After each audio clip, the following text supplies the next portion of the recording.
মানুষ সহজে কাছে যে সুযোগটা পেয়ে যায় ওই সুযোগটাকে সুযোগ হিসেবে কখনোই সে দেখে না। আমরা সহজেই নেটওয়ার্ক মার্কেটিং পেয়ে গেছি। এর চেয়ে আদর্শ, এর চেয়ে আইডল বিজনেস আপনি আপনার আশপাশে দেখাতে পারবেন না। এর চেয়ে আইডল বিজনেস আপনার বাপ চাচা কেউ করে না। আপনি বেস্ট একটা ব্যবসা পেয়েছেন, কিন্তু আপনি একবারের জন্য স্রষ্টার কাছে শুকরিয়াশীল না।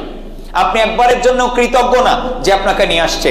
আপনি একবারের জন্য কৃতজ্ঞ না যে আপলাইনটা আপনাকে সহযোগিতা করছে। আপনার 95% কাজ করে দেওয়া আছে। এই অফিস আপনার করা লাগে নাই, প্রোডাক্টের স্টক আপনার টাকা দিয়ে আপনার রাখা লাগে নাই, এই সিস্টেম আপনাকে ডেভেলপ করা লাগে নাই, অফিসের ফার্নিচার আপনার কিনতে হয়নি, ডেকোরেশন আপনার কিনতে হয়নি। এরপরে হচ্ছে ট্রেনিং রুম, এই ডিপার্টমেন্ট, ট্রেনার, কোনো কিছু আপনার না। 95% করা, আপনি শুধু 5% করবেন, সেটা হচ্ছে ব্যবসা শিখবেন আর কাজে কাজ করবেন। 10 লাখ টাকা ঘুষ দিয়ে যদি একটা পুলিশ কনস্টেবলের চাকরি নেয়, এই 10 লাখ টাকা উঠাতে গিয়ে তাকে 10 বছর ফ্রি খাটতে হচ্ছে, যার 1 টাকা সে পাচ্ছে না তার পরিশ্রমের